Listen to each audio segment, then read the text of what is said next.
It didn't take long. Within the first hour of being at Walgreens on Geary Boulevard and 17th Avenue in San Francisco, we witnessed multiple shoplifters. One of them even took the time to explain why he simply didn't pay. San Francisco, right? You know, I talk a lot about retail theft on this channel. I go over the numbers, I go over individual instances, and I go over the store closures and the reactions, the security measures that you would think would be more akin to a bank rather than a regular pharmacy that many of us have encountered in our day-to-day lives, because it's that absurd. And to hear somebody say straight up the reason why he's not paying for something is due to the fact that it's San Francisco really goes to show you how far we've gotten in not prosecuting retail theft, how far retail theft has gotten out of control. And of course, that doesn't even factor in the organized retail theft rings that have been busted that we've talked about, where people are stealing stuff and end up with $8 million worth of merchandise that has to be put in an evidence warehouse due to the fact that this problem has gotten completely out of hand. However, this story out of San Francisco of what they're doing now in order to deal with this, which goes beyond almost the whole store being behind glass, like that Target that we saw, by the way, also in San Francisco, really goes to show you how insane it's actually getting. But before we get into that, I want to say thank you to everybody who signed up. actualjusticewarrior.com/join. Give me the money. Give me the money. Okay? And thank you to my podcast listeners, Spotify, Apple, and Google's podcasting platform. Multiple shoplifters. One of them even took the time to explain why he simply didn't pay. San Francisco, right? Off camera, a Walgreens employee told me they're hit anywhere between 15 to 20 times a day. Out of frustration, a week and a half ago, they decided to chain up their freezer section. This is one of the hardest hit areas in their store. Now, when you want something, you have to press this button.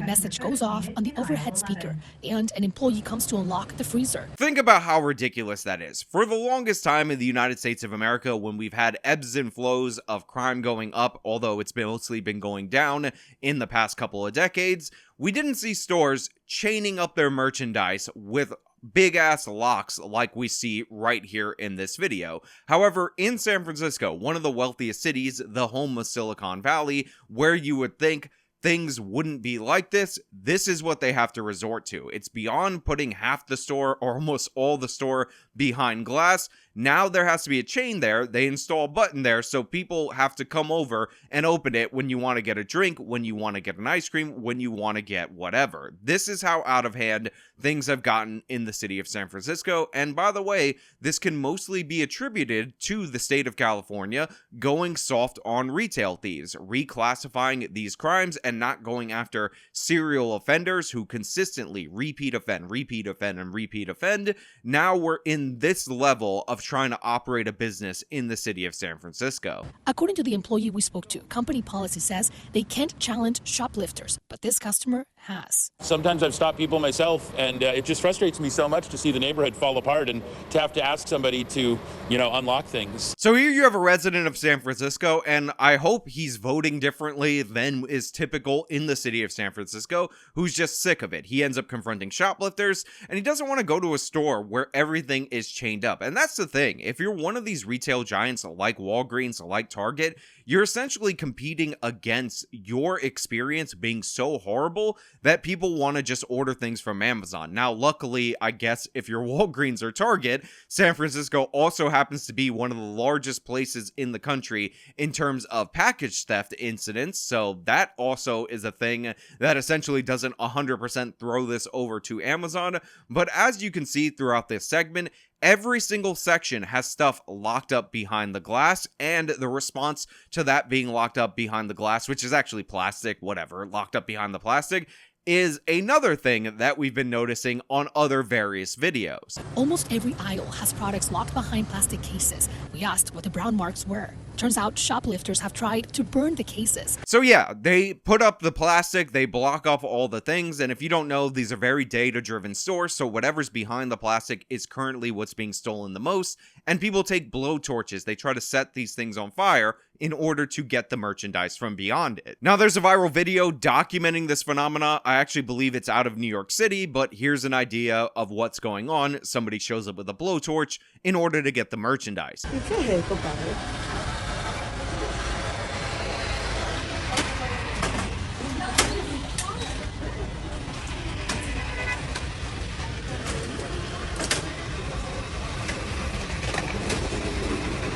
This vendor saw 4 shoplifters in the couple of hours he was working at the store today. They just help themselves. It's a common thing. The problem is they're not punished. He did not want his face on camera, but said he detained 8 people shoplifting yesterday. People were entering the store and taking products, so outside, if they cross the threshold, they can be put under arrest. The 8 people that I took on yesterday, 7 of them returned the items. Well, basically all 8 returned the items. With one, there was a problem with one of them. So, did you arrest anybody? No, because the store didn't wish to put citizens to arrest on. All they wanted to do was get their product back. Now, this is what really pisses me off. The store's not pressing charges against these people. Now, I understand the frustration. I understand the fact that they don't believe that each individual case is worth it. But the thing is, this is a terrible mentality. You have to prosecute shoplifters. You have to make an example of them. If you're a store, you have to pay your employee to go to court to testify against them, because that is going to create a chilling effect for criminals when they see at least somebody being locked up. So the idea that you have this officer stationed out there and he catches 8 different shoplifters, gets them to return the items. One of them probably destroyed the item. That's probably what he was referring to right there. But none of them face criminal charges. Just goes to show you how absurd things are actually getting. Now, I would institute a law in the city of San Francisco where the police officer can go to court and testify against them. If the police officer caught them stealing the merch, you don't need them to actually press charges at the store level. You can do it at the governmental level. We have this for a bunch of different crimes. This is one of the ways that we actually started to deal with domestic violence, where if the woman would drop the charges, it was the woman in most instances. I know that women can also be domestic abusers, so those of you in the comments, shut your face. But if the woman refused to press charges because battered wife syndrome and all that, where she didn't want to or ended up forgiving the person or whatever, the state would actually intercede on behalf and remove somebody who was a danger to her and to society at large. These people are destroying the city of San Francisco. These Walgreens are closing. This chaining up of the aisle is an unsustainable model and will eventually lead to a circumstance where this store closes, just like so many others. But Walgreens is not the only store that's been victimized by crime here. Across from it is this cigarette shop. They were burglarized a month ago. The owner said he lost over $100,000 in merchandise and cash. Well, I hope somebody pay attention, to stop this. We can't afford it, like that's a small business. We can't afford it, like $100,000. Somebody came and take here, nobody do anything about it. So again, you have somebody, obvious accent right there, appears to be of Indian or Pakistani descent or some kind of South Asian descent. And he lost $100,000 in a single break-in, and there's no consequences for the burglars. It's actually incredibly difficult to capture burglars. All you can really do is increase patrols. But the thing is, if you're not actually prosecuting these criminals, if you're not actually catching them, these are going to be repeat offenders. We've gone over this so many times on this channel that you have a criminal population. However, within that criminal population is a subset of repeat offenders who are disproportionately committing a huge chunk of the crimes. Remember, we talk about bail reform in the state of New York and how the same 10 people account for something like 500 arrests, and they keep getting repeat released over and over and over again.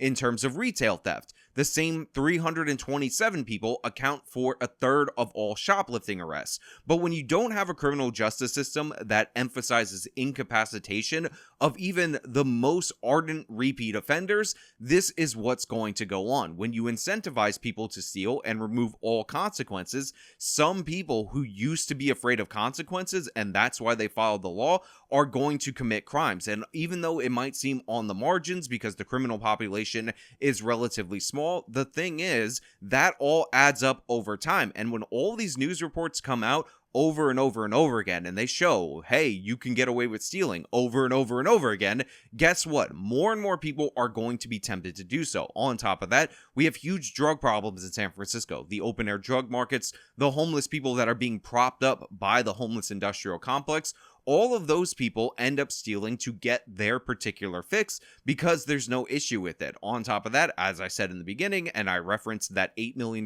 warehouse bust, which of course was in San Francisco, of retail merchandise, that is organized retail theft. They have moved in. They're sending in their low-level people to commit these crimes because, again, if you have no consequences for a certain aspect of criminality, you're going to see disproportionately criminals funnel their way into that. That's really hard for us. And 2 days before that breaking, this coffee shop across the street was also hit. The city, mayor, anybody, they don't do anything. There was also a break-in at the coffee shop, and again, we've seen so many videos out of San Francisco, I feel like I'm beating a dead horse, but the thing is, when I went to go throw that punch at the dead horse, one of the people in San Francisco actually stole it. Like, that's how ridiculous it is, and we've been covering these stories so many times, you would think eventually they would have some change, but every once in a while, you have the local news go out to a particular store, and they don't even have to be there for more than 10 seconds. Sometimes they'll see the theft going on as they're pulling up to the location, as they're setting up the camera, because that's how bad it actually gets. Now we're going to cut to this attractive news person, Luz Pena, because, you know, why not? Why not? I also contacted the National Retail Federation and confirmed that San Francisco and Oakland ranked number 2 in the list of top areas impacted by organized retail crime nationwide. I want you to think about what that woman just told you. The biggest hotspots for organized retail theft, for retail theft overall, are San Francisco and Oakland, 2 cities right across the river from one another, but 2 cities that don't top the charts in other regards in terms of other kinds of criminality. Sure, things have been getting bad, specifically in Oakland as of late, because Pamela Price is the district attorney over there, and she's absolutely horrible, but specifically, California passed this state law, and their mayor and their prosecutors have been particularly woke, their police have been particularly defanged, and they have also been undercut by this recruitment shortage disproportionately to these other places, and now we're seeing the spike in retail theft just go completely crazy over there. This is exactly what we pointed out when we talked about retail theft in New York City versus right across the river, very similar population in the cities of New Jersey that are just right there. We see small spikes in retail theft whenever there's economic distress. I know somebody out there is going to be like, oh, it's the poverty. Crime is caused by poverty, but we've never seen anything like what's going on in San Francisco. We've never seen anything like what's going on in Oakland. We've never seen anything like what's going on in New York City. And that's because those places actually changed the laws. Again, look throughout our history. Look to other American cities. Look to even more devastating economic crises. What you often find, at least 50% of the time, is that crime goes down. What you'll often find is maybe you'll see a couple of percentage points, a couple of little bits of uptick in retail theft, but nothing like what we're seeing in these major cities. I talked about New York City, and those numbers are fresh in my mind, but their retail theft is up 77% since the Black Lives Matter riots. 44% increase in 2022, which is our last year of completed numbers. And according to the San Francisco Standard, that city is at all-time highs in terms of retail theft ever in the history of the city. This is not something that we can pretend away anymore. This is not something that we could ignore. And isolated pockets of San Francisco in the year-to-date numbers show 10% increases, 20% increases. And again, this could all be prevented by the city actually stepping up and doing what is necessary. And one of the tragic things about these security measures, and I referenced it earlier on in this video, is the fact that this deters people from going into the store, legitimate customers. So essentially, it's a double-edged sword when the city actually stops what it's doing, when they stop prosecuting these people, because if you're a store, you could essentially go out of business due to the fact that you're having your merchandise stolen from you repeatedly, day after day after day, or you could try to implement some security measures which will scare off your legitimate customers, make them feel like it's unsafe to be in your store, and make them not want to go through the process of summoning a worker anytime they want to grab something from the freezer. I mean, just imagine what it's like. One of the wealthiest cities in the United States of America, a center of innovation, Silicon Valley, and you have to press a button in order to get an employee to unlock a chain so that you can get some milk at the store. It's absolute madness. We should not be accepting it. We have to fight back against it. And I have to say, London Breed has been coming up with some plans that are not popular among the super woke in the city of San Francisco. And I hope that she pushes forward. But more importantly, I hope that the city of San Francisco actually elects better representatives. They got rid of Chesa Boudin, but they also need to change the law at the statewide level. Where's the ballot initiative for that? That actually allows people to charge these repeat offenders who steal over and over and over again, who are trying to profit, who are part of organized retail theft operations, to the fullest extent of the law. If you just remove that core group of repeat offenders, you will be shocked about how much better things will get. If you just do the basics like that, you'll be shocked about the economic growth and the economic prosperity. I mean, one of my favorite charts, and I showed it in my last video related to San Francisco, to show you how bad things have actually gotten due to the fact that they're a car breaking capital, due to the fact that retail theft runs wild, due to the fact that even the criminals just say, well, I'm not paying for anything because it's San Francisco, is this hotel chart. This is 15 major cities across the United States of America, and as you can see, except for Chicago and San Francisco, hotel revenue is up because after the pandemic, people started going back to these tourist hotspots, these major cities and all that. Now we know about the violence in the city of Chicago, but as you can see, the straight up violent crime that you see right there has only led to a drop of about 4% in terms of hotel revenue as compared to pre-pandemic levels. However, San Francisco, which does not have the level of violent crime that Chicago has, which by the way is more isolated in Chicago, has seen a dramatic 31% decrease in hotel occupancy revenue. People don't want to go there. And again, this is compared over the last 4 years. So this includes pre-pandemic levels. So they're down 31% as compared to 2019. It's over a 4-year stretch. So you can't even blame the pandemic for this because everywhere else has had some level of recovery. Hey guys, Editing Sean here. So after I shot this video, but before I started editing it, I noticed that our buddy Nuance Bro, friend of the channel, actually made a video on this exact same story, and I just want to recommend that video, even though we hit similar notes. Nuance Bro actually used to live in this area, shop at this Walgreens, so his video has a better personal touch, personal connection to it, and I always want to support my buddies. Plus, he's one of the prettiest Persian men that you've ever seen in your entire life, and ladies, he's single. I'm not saying anything, I'm just saying.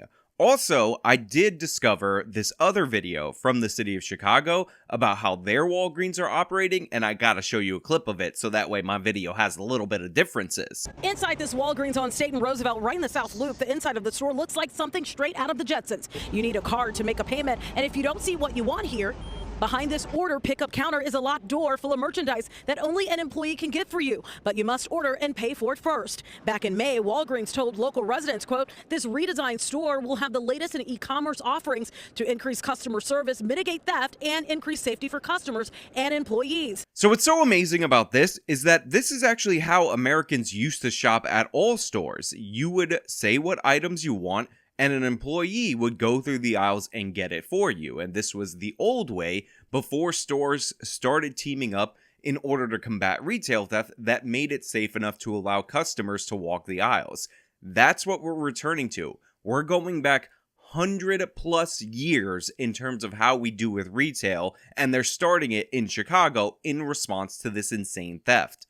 100-year regression. Look, I've said it before and I'll say it again. It's all fine and dandy for you to think all criminals are Aladdin. It's all fine and dandy for you to think that they're innocent angels just put there by circumstances, but when you implement that into the law, you see the truth of it, and the truth of it in San Francisco is not good. And do you want to live in a city where your basic needs, eggs, milk, whatever, are locked up behind chains? You have to summon an employee to go there? Do you want to see retail space, office after office, be completely closed down as rents are incredibly high in the city of San Francisco? Do you want to see small businesses just completely wiped off the face of the map just because you don't want to have the police do what is necessary to maintain order?